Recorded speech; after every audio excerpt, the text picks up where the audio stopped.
Dollar ಎದುರು ರೂಪಾಯಿ ಮೌಲ್ಯ ಕುಸಿತದ ಬಗ್ಗೆ ಚರ್ಚೆ ಇರುವಾಗಲೇ ಜಪಾನ್ನ ಕರೆನ್ಸಿ ಯೆನ್ ಕೂಡ ಕುಸಿತಾ ಇದೆ. ಆದರೆ ಅಮೆರಿಕ ಅಧ್ಯಕ್ಷ ಡೊನಾಲ್ಡ್ ಟ್ರಂಪ್ ಯೆನ್ ರಕ್ಷಣೆಗೆ ನಿಂತಿರೋದು ಅಚ್ಚರಿಯ ಬೆಳವಣಿಗೆ. ಯೆನ್ ಅನ್ನ ಅಮೆರಿಕ ಯಾಕೆ ಖರೀದಿಸುತ್ತಿದೆ ಅನ್ನೋ ಪ್ರಶ್ನೆ ಎದ್ದಿದೆ. ಅಮೆರಿಕ ಸದ್ದಿಲ್ಲದೆ ಕಾರ್ಯತಂತ್ರದ ಕ್ರಮವನ್ನ ಕೈಗೊಳ್ತಿದ್ಯಾ ಮತ್ತು ಈ ಜಾಗತಿಕ ಆರ್ಥಿಕ ನಡೆಯಲ್ಲಿ ಟ್ರಂಪ್ ಯಾವ ಪಾತ್ರ ವಹಿಸುತ್ತಾರೆ ಅನ್ನೋದು ಈಗಿನ ಕುತೂಹಲವಾಗಿದೆ. ಯೆನ್ ಕುಸಿತೊಡಗಿದಾಗ ಭಾರತದಲ್ಲಿ ಮಾಡಿದಂತೆ ಜಪಾನ್ ಕೂಡ ಡಾಲರ್ಗಳನ್ನ ಮಾರಾಟ ಮಾಡುವ ಮೂಲಕ ಅದನ್ನ ಸ್ಥಿರಗೊಳಿಸೋಕೆ ಪ್ರಯತ್ನಿಸಿತು. ಟ್ರಿಲಿಯನ್ ಗಟ್ಟಲೆ ಡಾಲರ್ಗಳನ್ನ ಖರ್ಚು ಮಾಡಲಾಯಿತಾದ್ರೂ ಯಾವುದೇ ಪ್ರಯೋಜನ ಆಗಲಿಲ್ಲ. ಯೆನ್ ಸುಮಾರು 40 ವರ್ಷಗಳಲ್ಲಿ ಅತ್ಯಂತ ಕಡಿಮೆ ಮಟ್ಟ ತಲುಪಿತು. ಈಗ ಜಪಾನ್ನ ಕರೆನ್ಸಿಯನ್ನು ಉಳಿಸೋಕೆ ಟ್ರಂಪ್ ಯಾಕೆ ಮಧ್ಯೆ ಪ್ರವೇಶಿಸಿದ್ದಾರೆ ಅನ್ನೋ ಕುತೂಹಲ ಮೂಡಿದೆ. ವರದಿಯ ಪ್ರಕಾರ ನ್ಯೂಯಾರ್ಕ್ ಫೆಡರಲ್ ಬ್ಯಾಂಕ್ ಖಜಾನೆ ಇಲಾಖೆಯ ಪರವಾಗಿ ಯೆನ್ ಖರೀದಿಸೋಕೆ ಯುರೋಗಳನ್ನು ಮಾರಾಟ ಮಾಡಿದೆ. ಅಗತ್ಯ ಇದ್ರೆ ಯುಎಸ್ ಜಪಾನ್ನೊಂದಿಗೆ ಈ ಕ್ರಮವನ್ನು ಮುಂದುವರಿಸುತ್ತೆ ಅಂತ ಯುಎಸ್ ಖಜಾನೆ ಕಾರ್ಯದರ್ಶಿ ಸ್ಕಾಟ್ ಬೆಸೆಂಟ್ ಹೇಳಿದ್ದಾರೆ. ಯುಎಸ್ ಜಪಾನ್ಗೆ ಬೆಂಬಲವಾಗಿ ನಿಂತಿರುವ ಈ ಹಂತದಲ್ಲಿ ಪ್ರಶ್ನೆ ಏನು ಅಂತಂದ್ರೆ, ಯುಎಸ್ ಯೆನ್ ಖರೀದಿ ಮಾಡೋದ್ರಿಂದ ಸಮಸ್ಯೆ ಬಗೆಹರಿಯುತ್ತಾ ಅನ್ನೋದು. ಸಮಸ್ಯೆ ಬಗೆಹರಿಯೋದಿಲ್ಲ, ಆದ್ರೆ ನಿಭಾಯಿಸಬಹುದು, ಅದರ ತೀವ್ರತೆಯನ್ನ ಕೊಂಚ ತಗ್ಗಿಸಬಹುದು. ಯೆನ್ ಕುಸಿತಕ್ಕೆ ಮೊದಲ ಕಾರಣ ಅಂದ್ರೆ ಕ್ಯಾರಿ ಟ್ರೇಡ್. ಕ್ಯಾರಿ ಟ್ರೇಡ್ ಅಂದ್ರೆ ಹೂಡಿಕೆದಾರರು ಕಡಿಮೆ ಬಡ್ಡಿ ದರ ಹೊಂದಿರುವ ದೇಶದ ಕರೆನ್ಸಿಯಲ್ಲಿ ಸಾಲ ಪಡೆದು ಆ ಹಣವನ್ನ ಹೆಚ್ಚಿನ ಬಡ್ಡಿ ದರ ನೀಡುವ ದೇಶದ ಆಸ್ತಿ ಅಥವಾ ಕರೆನ್ಸಿಯಲ್ಲಿ ಹೂಡಿಕೆ ಮಾಡುವ ಒಂದು ಆರ್ಥಿಕ ತಂತ್ರ. ಪ್ರಪಂಚದಾದ್ಯಂತ ಪ್ರಮುಖ ಹೂಡಿಕೆದಾರರು ಜಪಾನ್ನಿಂದ ಯೆನ್ ಅನ್ನ ಅತ್ಯಂತ ಅಗ್ಗದ ದರದಲ್ಲಿ ಸಾಲ ಪಡಿತಾರೆ. ಜಪಾನಿನ ದೊಡ್ಡ ಹೂಡಿಕೆದಾರರು ಕೂಡ ಅದೇ ರೀತಿ ಮಾಡ್ತಾರೆ. ಅಲ್ಲಿನ ಬಡ್ಡಿ ದರ ತುಂಬಾ ಕಡಿಮೆ ಇರೋದ್ರಿಂದ ಈ ಅಗ್ಗದ ದರದಲ್ಲಿ ಸಾಲ ಪಡೆದು ಅವರು ಈ ಹಣವನ್ನ ಹೆಚ್ಚಿನ ಬಡ್ಡಿ ದರ ನೀಡುವ ದೇಶಗಳಿಂದ ಯುಎಸ್ ಡಾಲರ್ಗಳು ಅಥವಾ ಕರೆನ್ಸಿಗಳನ್ನ ಖರೀದಿ ಮಾಡ್ತಾರೆ. ಪ್ರಪಂಚದಾದ್ಯಂತ ಹೂಡಿಕೆದಾರರು ನಿರಂತರವಾಗಿ ಹಣವನ್ನ ಮಾರಾಟ ಮಾಡಿ ಡಾಲರ್ಗಳನ್ನ ಖರೀದಿ ಮಾಡಿದಾಗ ಮಾರುಕಟ್ಟೆಯಲ್ಲಿ ಹಣದ ಪೂರೈಕೆ ಗಮನಾರ್ಹವಾಗಿ ಹೆಚ್ಚಾಗುತ್ತೆ. ಹೆಚ್ಚಿನ ಪೂರೈಕೆ ಬೇಡಿಕೆ ಇದ್ರೆ ಮೌಲ್ಯ ಇಳಿಯುತ್ತೆ. ಎರಡನೇ ಕಾರಣ ಪಶ್ಚಿಮ ಏಷ್ಯಾದಲ್ಲಿನ ಯುದ್ಧ. ಜಪಾನ್ ತನ್ನ ಕಚ್ಚಾ ತೈಲ ಮತ್ತು ಅನಿಲ ಅಗತ್ಯಗಳಲ್ಲಿ 99% ಇತರ ದೇಶಗಳಿಂದ, ಮುಖ್ಯವಾಗಿ ಪಶ್ಚಿಮ ಏಷ್ಯಾದಿಂದ ಆಮದು ಮಾಡಿಕೊಳ್ಳುತ್ತೆ. ಇರಾನ್ ಮೇಲೆ ಯುದ್ಧ ಶುರುವಾದ ನಂತರ ತೈಲ ಪೂರೈಕೆ ಮೇಲೆ ಪರಿಣಾಮ ಬೀರಿತು. ಅಂತಾರಾಷ್ಟ್ರೀಯ ಮಾರುಕಟ್ಟೆಯಲ್ಲಿ ಕಚ್ಚಾ ತೈಲ ಬೆಲೆಗಳು ಗಗನಕ್ಕೇರಿತು. ಈಗ ಮಾರುಕಟ್ಟೆಯಿಂದ ಈ ದುಬಾರಿ ಕಚ್ಚಾ ತೈಲ ಖರೀದಿ ಮಾಡೋಕೆ ಜಪಾನ್ ಇನ್ನೂ ಹೆಚ್ಚಿನ ಹಣವನ್ನ ಮಾರಾಟ ಮಾಡಬೇಕಾಗಿದೆ, ಡಾಲರ್ಗಳನ್ನ ಹೆಚ್ಚಿಸಬೇಕಾಗಿದೆ.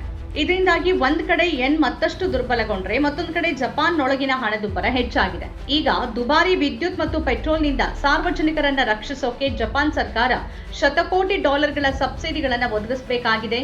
ಇದು ಮತ್ತೊಂದು ಮಟ್ಟದಲ್ಲಿ ಸರ್ಕಾರದ ಖಜಾನೆಯನ್ನ ಖಾಲಿ ಮಾಡ್ತಿದೆ. ಮೂರನೇ ಕಾರಣ ಬ್ಯಾಂಕ್ ಆಫ್ ಜಪಾನ್ನ ಬಡ್ಡಿ ದರಗಳು. ಹಣದುಬ್ಬರ ನಿಗ್ರಹಿಸೋಕೆ ಯುಎಸ್ ಸೆಂಟ್ರಲ್ ಬ್ಯಾಂಕ್ ತನ್ನ ಬಡ್ಡಿ ದರಗಳನ್ನ ಸುಮಾರು 5% ಏರಿಸಿದೆ. ಈಗ ಬ್ಯಾಂಕ್ ಆಫ್ ಜಪಾನ್ ಬಡ್ಡಿ ದರಗಳನ್ನ ಹೆಚ್ಚಿಸಿದ್ರೆ ಅದರದ್ದೇ ಕಂಪನಿಗಳು ಮತ್ತು ಸಾಮಾನ್ಯ ಜನ ಭಾರೀ ಸಾಲದ ಹೊರೆ ಹೊರಬೇಕಾಗತ್ತೆ. ಆಗ ಆರ್ಥಿಕತೆ ಸ್ಥಗಿತಗೊಳ್ಳಬಹುದು. ಹಾಗಂತ ಬಡ್ಡಿ ದರಗಳನ್ನ ಹೆಚ್ಚಿಸದೇ ಇರುವುದು ಕೂಡ ಒಳ್ಳೆ ಕ್ರಮ ಅಲ್ಲ. ಯುಎಸ್ ಮತ್ತು ಜಪಾನಿನ ಬ್ಯಾಂಕುಗಳ ನಡುವಿನ ಬಡ್ಡಿ ದರದ ಅಂತರ ಯೆನ್ ನಿರಂತರವಾಗಿ ದುರ್ಬಲಗೊಳ್ಳೋಕೆ ಮತ್ತು ಡಾಲರ್ ನಿರಂತರವಾಗಿ ಏರೋಕೆ ಕಾರಣವಾಗ್ತಿದೆ. ನಾಲ್ಕನೇ ಕಾರಣ ಅಂತಂದ್ರೆ ಜಿಡಿಪಿಗಿಂತ 2 ಪಟ್ಟು ಹೆಚ್ಚು ಸಾಲ. ಜಪಾನ್ನಲ್ಲಿ ಕಡಿಮೆ ಕೆಲಸ ಮಾಡುವ ಮತ್ತು ಹೆಚ್ಚು ಖರ್ಚು ಮಾಡೋ ಜನ ಇದ್ದಾರೆ. ಜಪಾನ್ನಲ್ಲಿ ವೃದ್ಧರ ಸಂಖ್ಯೆ ಹೆಚ್ಚುತ್ತಾ ಇದೆ. ಅಂಕಿಅಂಶಗಳ ಪ್ರಕಾರ 65 ವರ್ಷಕ್ಕಿಂತ ಮೇಲ್ಪಟ್ಟ ಜನರ ಸಂಖ್ಯೆ 36 ಮಿಲಿಯನ್. ಇದು ಜಪಾನ್ನ ಒಟ್ಟು ಜನಸಂಖ್ಯೆಯ ಸುಮಾರು 30%. ಮತ್ತೊಂದು ಕಡೆ ಕೆಲಸ ಮಾಡಬಲ್ಲ 15ರಿಂದ 64 ವಯಸ್ಸಿನ ಜನಸಂಖ್ಯೆ ತೀವ್ರವಾಗಿ ಕುಸಿತಿದೆ. 2020ರಲ್ಲಿ 70 ಮಿಲಿಯನ್ ಇದ್ದ ಆ ವಯೋಮಾನದ ಜನಸಂಖ್ಯೆ 2040ರ ವೇಳೆಗೆ ಸುಮಾರು 62 ಮಿಲಿಯನ್ಗೆ ಕುಸಿಯಲಿದೆ ಅಂತ ಹೇಳಲಾಗ್ತಿದೆ. ಅಂದ್ರೆ ತೆರಿಗೆದಾರರ ಸಂಖ್ಯೆ ದೊಡ್ಡ ಪ್ರಮಾಣದಲ್ಲಿ ಕಮ್ಮಿ ಆಗ್ತಿದೆ. ಇದು ಜಪಾನ್ ಸರ್ಕಾರಕ್ಕೆ ದೊಡ್ಡ ಸವಾಲಾಗಿದೆ. ಅದರ ತೆರಿಗೆ ಆದಾಯದ ಹೆಚ್ಚಿನ ಭಾಗ ಪಿಂಚಣಿಗಳಿಗೆ ಮತ್ತು ಆರ್ಥಿಕತೆಯನ್ನು ನಡೆಸೋಕೆ ಖರ್ಚಾಗ್ತಾ ಇದೆ. ಜಪಾನ್ನ ಒಟ್ಟು ಸರ್ಕಾರಿ ಸಾಲ ಅದರ ಸಂಪೂರ್ಣ ಆರ್ಥಿಕತೆಯ 200% ಮೀರಿದೆ. ಜಿಡಿಪಿಗಿಂತ 2 ಪಟ್ಟು ಸಾಲ ಅದರ ಮೇಲಿದೆ. ಇಂತಹ ಸ್ಥಿತಿಯಲ್ಲಿ ಅದರ ಕರೆನ್ಸಿ ಬಗ್ಗೆ ವಿಶ್ವಾಸ ಕಡಿಮೆಯಾಗುತ್ತೆ. ವಿದೇಶಿ ಹೂಡಿಕೆದಾರರು ಅಲ್ಲಿ ಹೂಡಿಕೆ ಮಾಡೋದನ್ನ ತಪ್ಪಿಸ್ತಾರೆ. ಈ 4 ಪ್ರಮುಖ ಕಾರಣಗಳಿಂದಾಗಿ ಜಪಾನ್ನ ಬೆಳವಣಿಗೆ ಹಲವು ವರ್ಷಗಳಿಂದ ಬಹಳ ನಿಧಾನವಾಗಿದೆ. ಟ್ರಂಪ್ ಜಪಾನ್ಗೆ ಸಹಾಯ ಮಾಡೋಕೆ ಮುಂದಾಗ್ತಿರೋದ್ರ ಹಿಂದೆ ಅವರದ್ದೇ ಲಾಭದ ಲೆಕ್ಕಾಚಾರಗಳಿವೆ. ಜಪಾನಿನ ಪ್ರಧಾನಿ ಸಾನೆ ತಕೈಚಿ ಅವರ ನೀತಿಗಳನ್ನ ಜಪಾನ್ನ ಅವನತಿಗೆ ಒಂದು ಕಾರಣ ಅಂತ ಹೇಳಲಾಗ್ತಿದೆ. ಹಣದುಬ್ಬರ ಮತ್ತು ದುರ್ಬಲ ಜಿಡಿಪಿಯಿಂದಾಗಿ ಜನ ಅತೃಪ್ತರಾಗಿದ್ದಾರೆ. ಜನರನ್ನ ಸಮಾಧಾನ ಪಡಿಸೋಕೆ ಅವರು ಮತ್ತೆ ಆಹಾರ ಪದಾರ್ಥಗಳ ಮೇಲಿನ ತೆರಿಗೆ ಕಡಿಮೆ ಮಾಡಿದ್ರು. ತಕೈಚಿಯ ಈ ಕ್ರಮ ಜಪಾನ್ನ ಆರ್ಥಿಕತೆಯನ್ನ ಧ್ವಂಸಗೊಳಿಸಬಹುದು ಅಂತ ಮಾರುಕಟ್ಟೆ ತಜ್ಞರು ಭಯಪಡ್ತಾರೆ. ಈ ಪರಿಸ್ಥಿತಿನೇ ಟ್ರಂಪ್ಗೆ ಜಪಾನನ್ನ ಅತಿಕ್ರಮಣ ಮಾಡೋಕೆ ಅವಕಾಶ ಸೃಷ್ಟಿ ಮಾಡಿದೆ ಮತ್ತು ಅವರು ಈಗಾಗಲೇ ಅರ್ಜೆಂಟೀನಾದಲ್ಲೂ ಅದೇ ರೀತಿ ಮಾಡಿದ್ದಾರೆ.